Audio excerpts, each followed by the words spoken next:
আমাদের একজন এতদিন যে সাথী ছিল, সহযোদ্ধা ছিল, তিনি এখন আমাদের জেএসএস গ্রুপ থেকে বেরিয়ে গেছেন, আলাদা করে মুভ করছেন।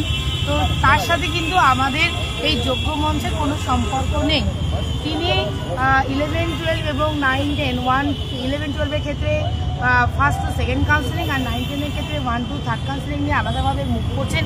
সেটা তিনি তার ব্যক্তিগত মতামত করতেই পারেন, কিন্তু আমাদের যোগ্য মঞ্চের সাথে আমরা যারা একসাথে কাজ করেছিলাম তাদের সাথে কিন্তু ওনার আর কোনো সম্পর্ক নেই, কারণ উনি ফেসবুক লাইভ করে রেজিগনেশন দিয়েছিলেন এবং বিভিন্ন গ্রুপ থেকে উনি বেরিয়ে গেছেন। তো সেই জায়গা থেকে যারা যাচ্ছেন, যে সমস্ত পিটিশনাররা বিভ্রান্ত হচ্ছেন, সেটাকে তাদেরকে বিশেষ বার্তা যে ওটা কিন্তু আমাদের জেএসএস-এএমএ গ্রুপ থেকে হচ্ছে না। আমাদের গ্রুপ থেকে এই যে বলা হলো শহীদ মিনারে আজকে বিকাল থেকে স্টার্ট হবে এবং পরপর কর্মসূচি নেওয়া হবে। যেমন ডিস্ট্রিক্টে অ্যাডমিনদের দায়িত্ব দেওয়া হবে, তাদেরকে কাজ করানো, কারণ তার মধ্যে আন্দোলনও চলবে। যে সমস্ত সহযোদ্ধাদের এখনও পর্যন্ত নাম আসেনি, আনপ্রিন্টেড হয়েও, তাদের জন্যও লড়াই চলছে।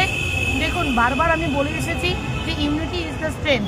যত গ্রুপ ভাগাভাগি হবে তত কিন্তু নিজেরা বিচ্ছিন্ন হব। আমাদের লড়াইটা কিন্তু এত সহজ নয়, আমাদের লড়াইটা কিন্তু যথেষ্ট কঠিন, সেটা আপনারাও জানেন। যে শুধু লিগাল পয়েন্ট দিয়ে আমরা বেরোতে পারবো সেটা কিন্তু নয়, আমাদের কিন্তু আন্দোলনে বিশাল একটা মাহাত্ম্য আছে।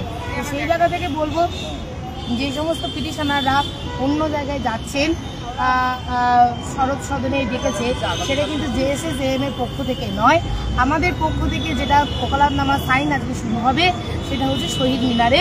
তারপরে যে পরপর কর্মসূচি সেগুলো জেলাভিত্তিক এবং জেলা অ্যাডমিনদের সাথে কথা বলে আপনাদেরকে জানানো হবে।